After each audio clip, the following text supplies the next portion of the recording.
What is up, Honey Badger Nation, man? Thank you guys tuning in to another episode of Expert Mentors Live. And I'm excited for today's conversation just because I know how important it is, especially moving into markets of uncertainty. And I know a lot of agents are really becoming a little nervous on, where opportunities are going to come from, where business is going to come from. And, that online, lead gen, online presence is absolutely critical. Being able to create some predictability, especially for a lot of agents, Kris, that have built their business around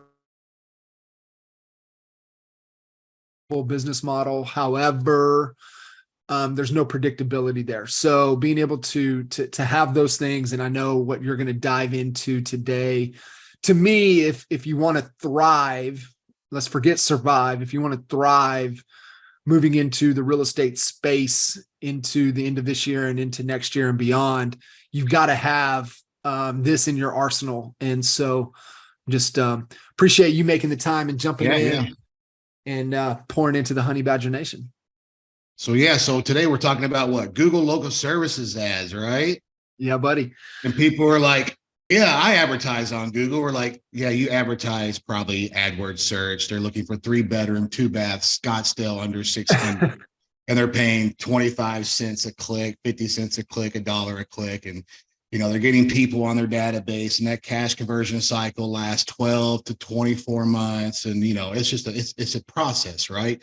Right. And I bring up cash conversion process because let's be realistic. There's two things when we do with lead gen. What's our ROI and what's our cash conversion cycle? When do we actually make money on that lead that we've paid for? And, obviously we started off at the very low end of the ROI spectrum. Facebook marketplace ads, they're free. We can, just completely obliterate our database and all kinds of people there. We're probably converting 1%. And those cash conversion cycles last forever. So I started diving into this local services ads. So let me kind of back up and say, what are local services ads, right? Because some people may not even know what they are. Yeah. And then Kris, give a little context because, a little bit of background, a little bit about you, because, okay. 13, Honey Badger Nation is definitely grown. I mean, there's over 13,000 of us running wild across the globe. And so I think, this series is to pull folks like yourself out of that 13,000 crowd and really, showcase and pour back into the Honey Badger Nation for us to continue to grow and be as strong as possible. So I'd love for you to give a little bit of context, a little bit of story about yourself. And then let's draw that distinction of what the heck we're even talking about. Okay. So a little bit about me. I've been in this business 20 years. I've been officially licensed since 2007. We did it kind of, the Wild West way from 2003 to about 2007. Started in lending, helped start a mortgage company in Louisville, Kentucky.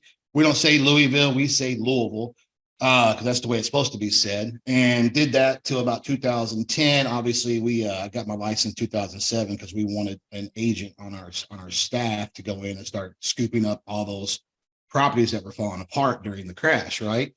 So that's where I stepped in, and then decided to go. So I was in residential 2007, 2010, went to land sales from 2010 to 2017, sold land anywhere between Sibley, Iowa, all the way down to Savannah, Georgia. A lot of referral business. So I really kind of got into the referral game and understood what the referral business market looked like and how easy it is with the right referring partners. Moved to Arizona from Louisville, 2018, packed up everything, shut down our business, liquidated, started a business out here, followed our boy Chuck, right? So I came out here to work with Chuck at Revelation Real Estate.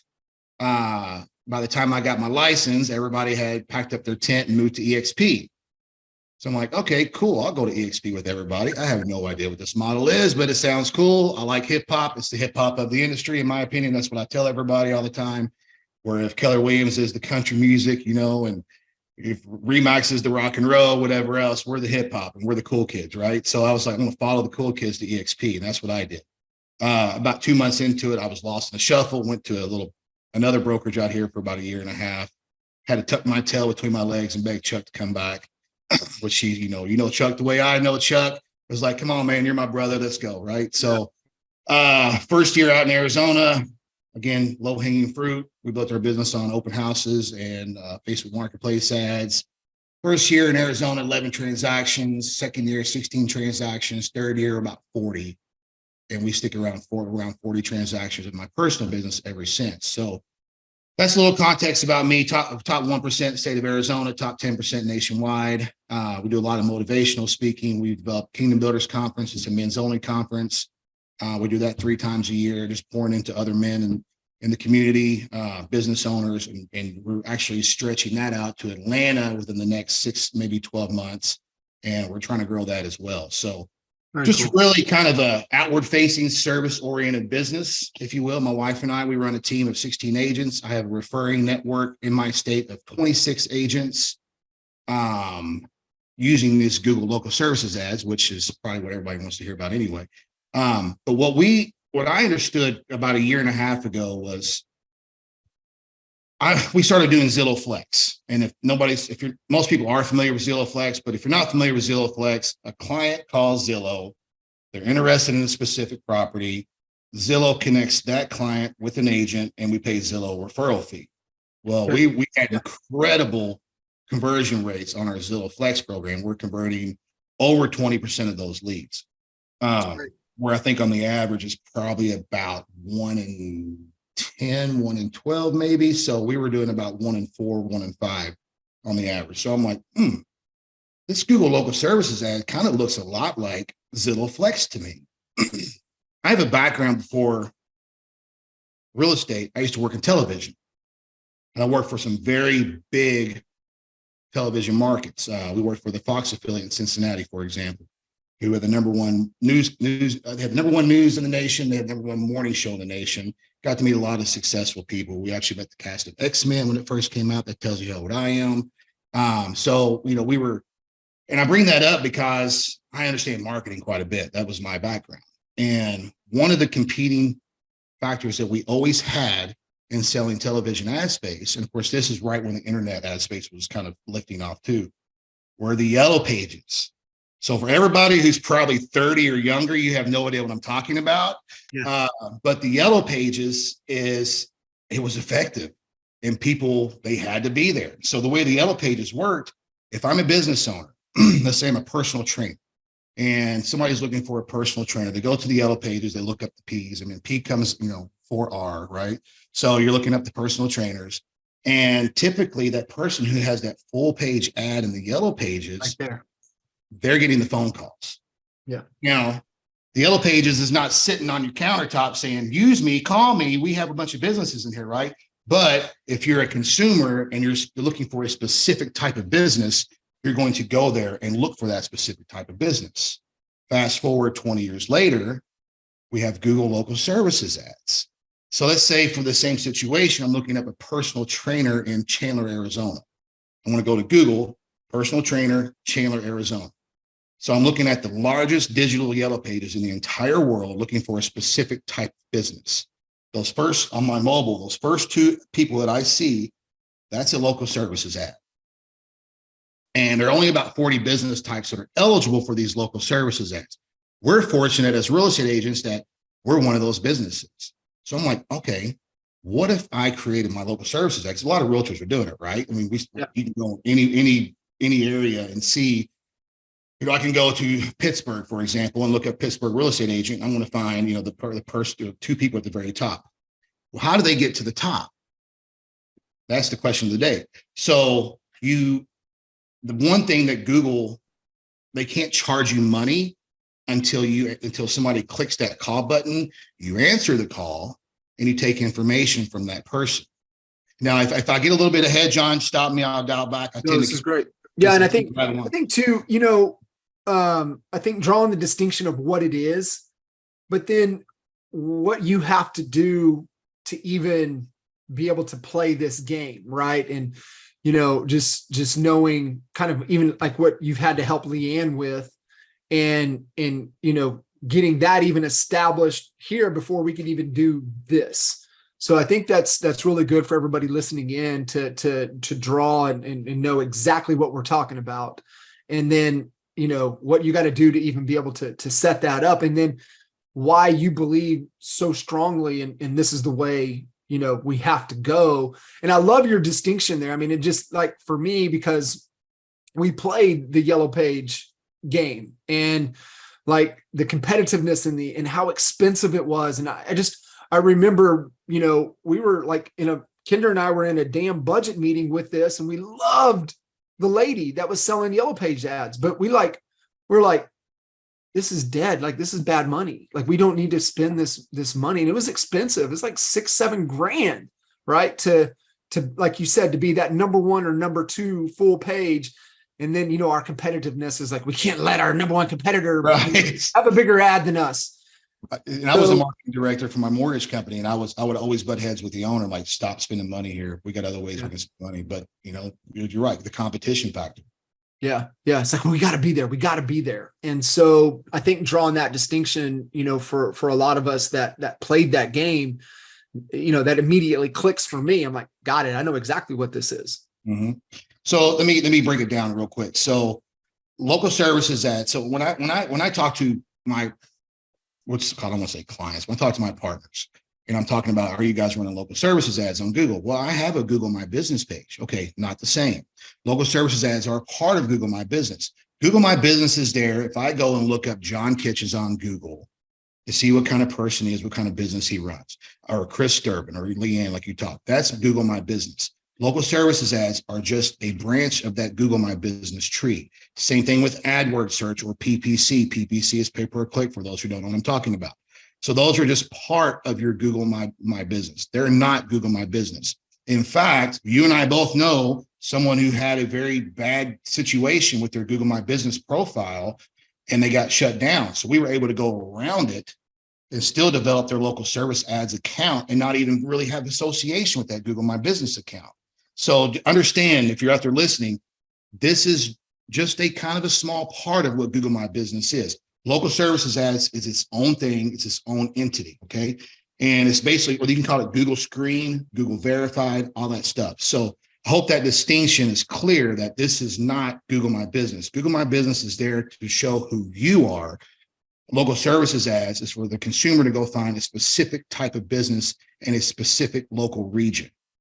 Kris, how you have the ad, but typically where do you see the consumer behavior? Do they just click and trust the ad, or do they go a little bit deeper and look into the Google My Business, the profile, and everything else there? My question is just how important, we had to go around just because of what had happened, that weren't able to get that set up. But how important is it to have that? Just because and I love being able to talk to you about this because you get it. What is the consumer behavior? And I think this is important for everybody to listen, right? It's like, especially if you start working with the buyer and you get connected, or even like with Zillow and you get connected, and I get connected with you, like, I want to know who I'm talking to. So my behavior is, I'm going to jump on Google. I'm going to Google you. Mm-hmm. And then, the other behavior is then jump into the social platforms and see what's there. But how important does all of this work together? Or does it not even matter? I think it matters, but not as much as you think it does. Okay.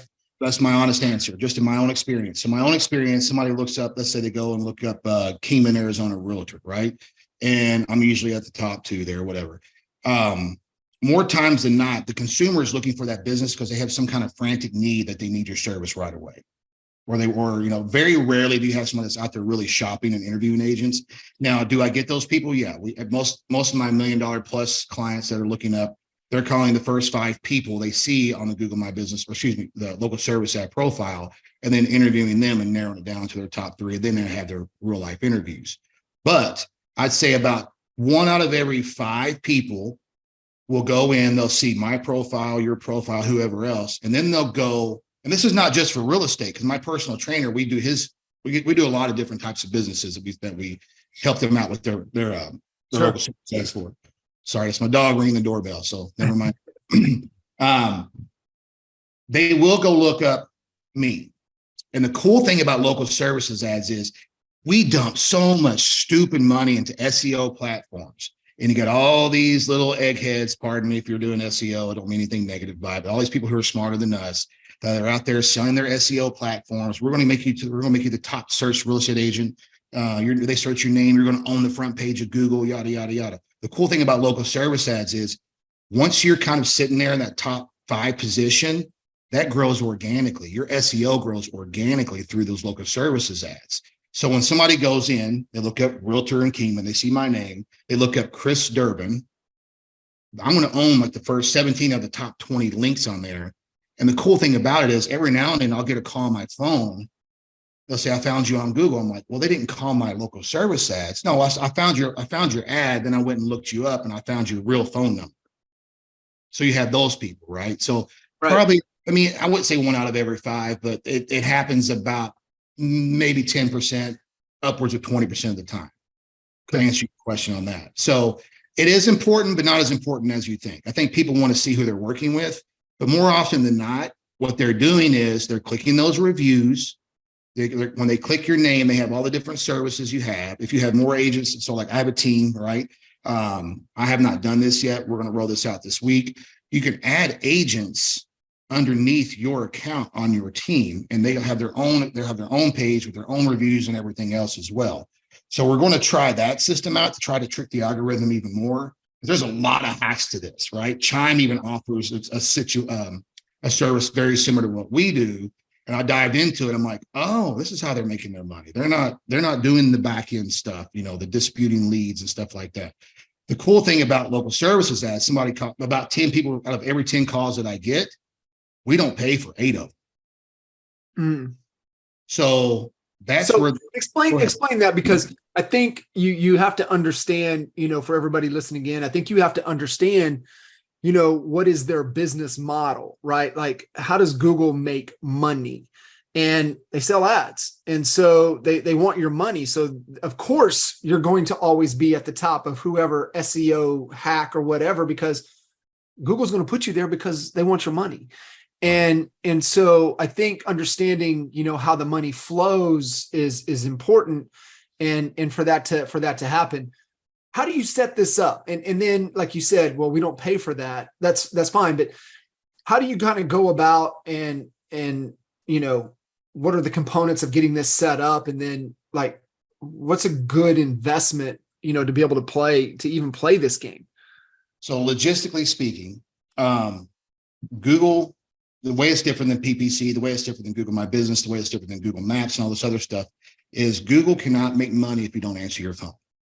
So when there's a call button attached to your name that they push the call button, it's just a random generated Google number that gets transferred to whatever number that you want to transfer to. Typically, they have it ring to their cell phones or whatever else. If you answer your phone, Google's like, cool, I can charge you, John. I'm going to move you up the list. They get another call, you answer your phone, cool, I can charge you, I'm going to move you up the list. The problem is, as agents, let's be realistic. We have a bad reputation on answering our phones, even when we have hot leads coming in, right? So in my experience, I'm like, when we first dial this in, okay, I know I've got to keep my phone ringing or answer. Every time it rings, I need to answer. Every time it rings, I need to answer. There's some other hacks to it too, which I can't pull the curtain back on. There's some proprietary stuff that we do. But the number one thing is you got to answer your phone, and you got to have a budget that makes sense to Google so they can, okay, this guy's willing to spend X amount of dollars a week. So, and we know he answers his phone 60% of the time, we're going to put him, this is where he fits in the best because this is what our algorithm tells us. So I hired a live answering service, and we started getting our answer rate was upwards of 99%. I'm never going to say 100, but we were at 99% answer rate. The problem we had with this live answering service was our live answering service was not trained to disqualify people before they gave us their information. So the second part of this is Google cannot really charge you. They can, but you can dispute it. They cannot charge you until you gather that person's information, name, address, all those other things, right? You're always going to have their phone number because it's just a caller ID app that, I'll get a notification saying you have a new lead. I look at my phone, like, well, they didn't call me. because I know they got tripped up somewhere in an automated system that I developed.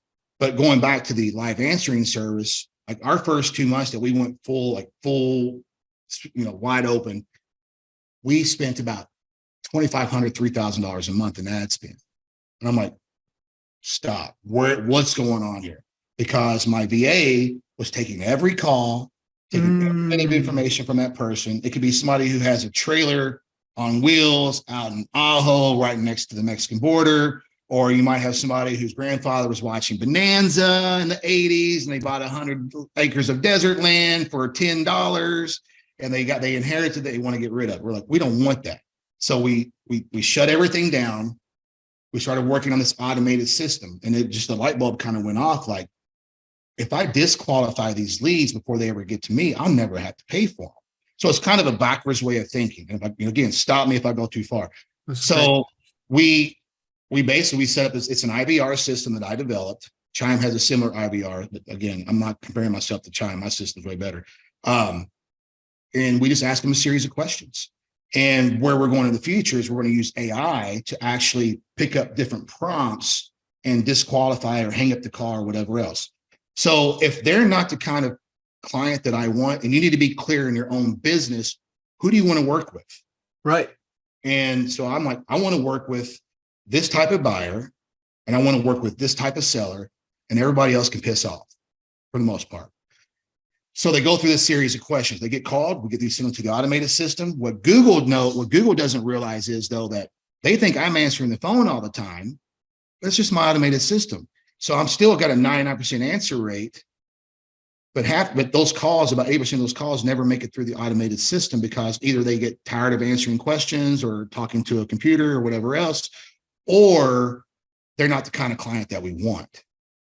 So now the clients that actually get all the way pushed through, we basically funnel them down to be the client that I want to work with. Then my phone rings. And then I have a nice set of emojis that says LSA lead calling now, answer your damn phone, right? So pick it up, answer it, take the information, boom.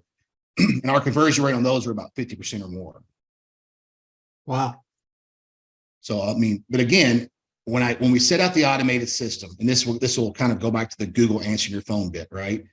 So now I know that I can get away from paying for about 80% of the leads that they're sending me. So I'm like, well, shoot, Google's going to stop sending me leads because they're not collecting money from me. But then the angel on this shoulder was like, hold on a second. They know that you're capable of paying a good budget, and they know that you answer your phone 90% of the time. They might send you more leads than you can manage. So, right. About 6 weeks later, that's what happened. So we started this about the end of November just to do a test run on the automated system. About the middle of January, we're getting like 16, 20 calls a day. Now we're answering maybe 2 because again, we're disqualifying them in the automated process. Right. But it was just like, okay, my theory's right. And then we had to dial some more things in. So the last bill that I paid was March 1st for $344. Okay. The next bill that I paid was yesterday for $223. Ugh. So March, April, May, June, July, for 5 months, $40 a month, $42, $40, whatever, do the math, $44 a month, something like that. And you see that, and you know, how much more, once you kind of get through that process, more qualified are these opportunities? So once they get through to me, you have a qualified buyer, or you have a seller that's selling exactly the kind of property that I want to sell. They're not selling 100 acres of desert land out in St. John's, Arizona, next to the New Mexico border. These are people that are buying homes worth X amount of dollars or more. They either have a pre-approval letter, or they're paying in cash, or they have a real property. More often than not, we get a lot of probate in this situation. Somebody's family member died or whatever else, or it's almost like either or sometimes. Now it's going to be different in every market. The problem that I have. That's a good question, Kris. I didn't mean to cut you off. Yeah, go ahead. What type of are you seeing? More buyers, more sellers? What type of opportunities are you seeing that are coming through? It's almost dead even. Okay. If anything, we're probably about 60 sellers, 40% buyers. But we get a lot of first-time home buyers in the buyer market too. Okay. So, and that's cool because my referring team, they all have the best bedside manner that's possible for a first time home buyer. So I'm go back to the referring part. So like the problem that I had, and you know the Valley pretty well, I'm assuming. In the East Valley, which is where I work out of, Chandler, Gilbert, Mesa, Queen Creek, Tempe, Phoenix, Albuquerque, whatever, right? There are like 30,000 agents. You're right. In the East Valley. So I mean, you know this, but I mean, your audience here, consumers just really aren't going to Google in the East Valley to look for real estate agents because we're so saturated. And trust me, you've got every agent who gets their license becomes an Instagram success story overnight, right? And now they're a coach and they got a book and a podcast and all this other stuff. So everybody, sorry, they're doing everything that they think that's required to cut through the noise. Yeah. Well, the point of it is, it's like everybody knows an agent out here. So in my own market, we may close 6 to 10 a year from our LSAs, which, and I let's say I spent $2,000 over the course of a year. I'll take those numbers all day long. That's 100 times my income or my ad spend. But what we found out early on was like, let's open up our geographical area. Let's run ads over in this county or in this area and see what happens. So what it does is two things. Obviously, we're getting more leads in that area, but it increases my presence in my own area as well. So we open up this area, I keep going up. We open up this area, I keep going up.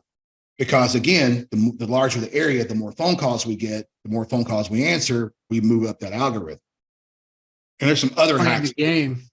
So it's very much like, let's turn this one this way, let's try this one this way, and then Google changes it. So we got to turn it back down it this way a little bit more, and then flip this switch up. And a month later, Google may change it. So we're constantly in our own platform trying to get it better so that we can do it better for everybody else.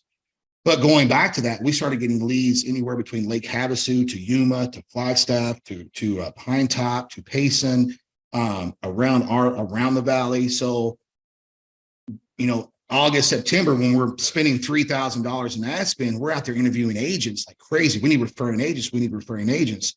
We had some bad luck with some people, and we had some good luck with some people. So we started dialing that in, and then we started setting parameters of who we're looking for. You must do 10 transactions or more in the last calendar year. You must be willing to pay 30%. You must not be on a team. We don't want team agents because what are team agents? They're already bitching about their splits anyway. So we had a very clear, again, like our customers, we had a very clear example of who we wanted to work with. Now I've got the referring agents we have are dynamite. Icon agents, rookie of the year last year for EXP was one of our referring partners. So every corner of the state, we have an Icon agent that we refer to. So, and they love it because they're going to get 6 to 10 more deals a year. They didn't pay a dime for, and they're always qualified, or they're ready to go, or they have a nice home. And so it's just a matter of us just managing our system. And again, process, we figure it out over time. We lose money here, we gain money here, but we dial it in. Like, how do we follow up with these clients too? Well, we're still hands-on with these clients. We're getting 30% of their commission. We want to be involved with their business too. So we check on them about once a week. How are things going with Amy? Are things going well for you? Great. How are things going with John? All right, cool. Well, if you need anything, let us know. If things don't work out, we got to, we'll handle it internally, and we'll make sure you get taken care of. So this has been a phenomenal referring platform for us. We just pick them up, make a few phone calls, send a group text, put them in our system. They handle the rest. And we just do our follow-ups like we would with our own clients. No, I love that. And like you said, man, being clear on who you're handing them to, but they're going to be receptive because what you've built and done on the front end, that it's kind of that deselection process that brings only, people to your phone that are the ideal person that you really want to work with. So being crystal clear on that, I think is key. That's great. So Kris, you kind of mentioned, that 6 to 10 or whatever. Is that kind of what you've seen, that this type of, no matter what budget you spend, like you're saying, there's a couple $100 here and there that you're able to, because of the deselection and the process that you go through, is that kind of what you're seeing will come from this particular strategy is 6 to 10 or could it go higher? I mean, I think it's different by market. Okay. And we really, that's something that it's going to take us a lot of time to collect those data points to make that call. And the reason being, it's like our market, people just aren't going to Google. Now, I'm from Kentucky, and I'm from Louisville. It's different. I don't want to say I'm from Kentucky because Louisville is so vastly different from the rest of the state, right? But I'm from a city in Kentucky. And, one of the guys who introduced me to this platform, he's also from a very rural state in the South, and he's killing it. He's probably going to get, 40 to 50 over the course of a year. But again, his entire state has maybe a third of the agents we have just in our little city. Your market. So, and they're also rural. So it's really how much the saturation is, who knows agents. We're finding in our experience, the more rural the state or the less saturated the agents are, the more successful the program is. Big cities, obviously, again, you're probably looking at, I tell people all the totally in, it's like, this is not Black Friday at Sears type of lead gen. Okay. These aren't people that are going to be banging down your door, but right. you want to spend $1,000, $2,000 a year and make 60, 80 grand a year. This is the platform for you. It's not the tool. This is the hammer in your toolbox. It's a big, strong tool that you're going to use an awful lot, or a screwdriver, but don't put all your eggs in one basket. Obviously, you and I both know this. It's just I go back to the ROI and the cash conversion cycle, where the ROI and the cash conversion cycle meet. This has been one of the most effective platforms that I've used in 20 years. Mike Hellickson, Mike Hellickson with Club Wealth. I don't want to name dropping, but I know Mike decently enough. But I use him for an example because, out of respect to a friend of mine, I went to one of his events, and he was talking about his son. His son, I think they closed somewhere around 700 transactions a year or something like that. So we're sitting there, and there's about maybe 50, 60 people in this room. And he goes, the number one lead platform that we have right now in the state of Washington is GLSAs. And I'm like, shut up. I don't want anybody else to know about this. He's like, is anybody else using it? 60 people in this room. One person raised their hand, and it's me. Yeah. And he's like, we're just talking about it after the fact. I'm like, I'm not talking about this with anybody. I'm talking about this with my guys at EXP. I'm not going to tell you, so you can go tell my secrets to anybody else. But I was like, yes, we have some success with it. Over time, we're going to see more success, because it's one of those things, like, the longer you're in the game, it's like anything, right? Let's talk about sports. I'm a football guy, right? Coached football for 8 years. I use that as an analogy a lot. The longer you practice and the longer you play, the better you're going to get.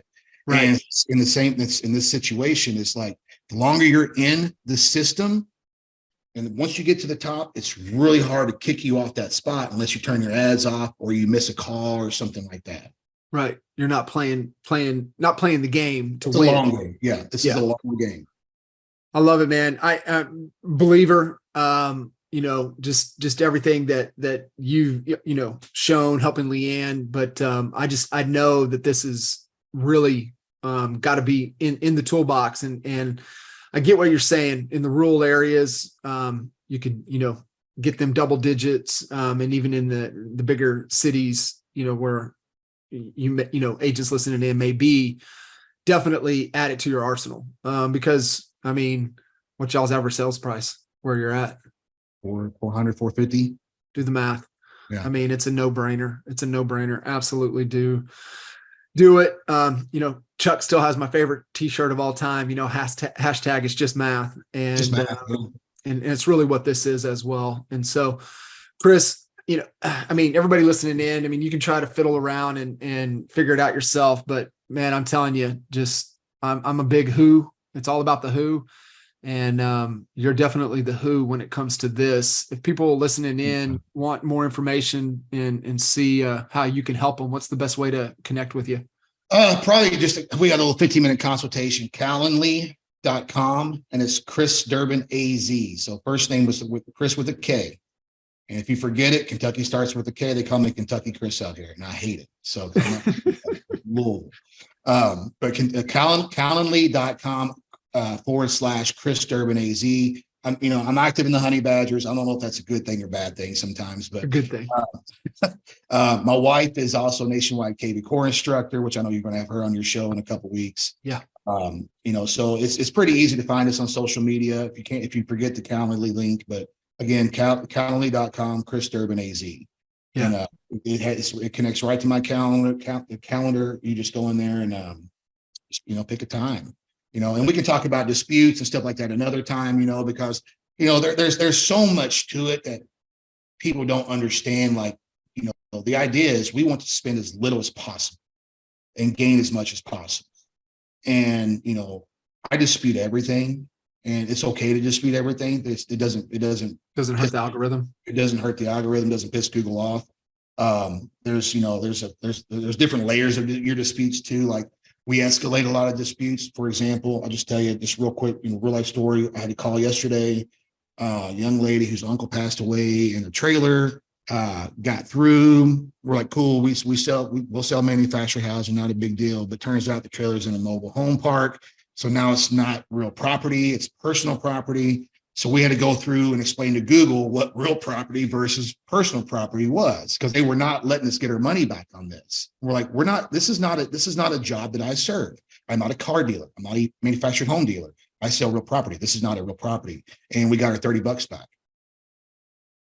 So there's a lot of stuff that you got to do with this, guys. But anyway, I'm excited, man. Like, this is it, man. I love it. Wally, this last year, I was like, this is the future. Wally's like, well, don't spend all your time on it. I'm like, I'm spending all my time on it. I'm all in, buddy. Wally's like, okay, buddy, I support you 100%. Right. So yeah. It was just, I'm really excited about it because, as you said earlier, and I want to say this before I before I get off here, things shift, market shifts. This might not work 6 months from now. What's going to be the next thing that worked? We built our business on farming one neighborhood in Arizona. We did 30 million in 2.5 years in that neighborhood. And then now there's only 3 listings in that neighborhood when there's typically 15. So we've got to find different ways to build our business. In the same way you guys are going to have to find different ways to do your business. This is a nice tool to have. It's very cheap and it has a great cash conversion cycle. I love it, man. Well, you're definitely what this series and these conversations are all about, and being the true expert mentor and leading the way and pouring into the Honey Badger Nation. So make sure you guys connect with Kris. If you're interested, jump on that calendar link, and appreciate you making the time. Yeah, man. Thank you for giving me the time. Awesome. Yep. Cool. All right, guys. Y'all keep rocking. We'll see you next time. See ya.